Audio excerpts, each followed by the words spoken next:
So when it first happened, for a long time, I let it define me. I let the suicide of my father define me in relation to.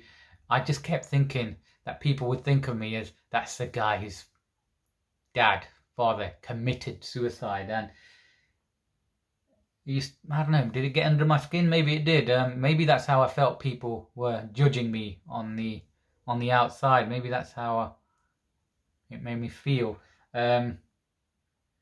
And that's maybe why I didn't talk to people as much, or people didn't talk to me as much about my father. And the longer it went on for, the longer it made me feel that my father would be forgotten about. So initially I let it define me. And then in that process I was just talking about, I let it almost destroy me, that I could never get the answers as to why he did it, why he would want to do it, what led him to do it, what was the actual cause that made him do it.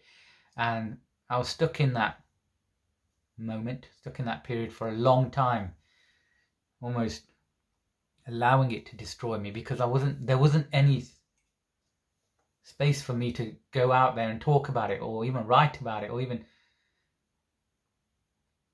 converse with anybody about it. And that's when the writing phase of my life came in, where I started writing things down more to have conversations with myself. So it was a cathartic process that kind of led me to eventually writing my book, My Father and the Lost Legend of Pear Tree, and also all the poetry and all the art I've engaged with over the years. So that then moves on to the next phase. The death of my father by suicide eventually strengthened me, because I used the bad that happened in relation to my father to turn it on its head and actually do something productive with my life and share my story and experiences and his life and his experiences, and to try and help people out there.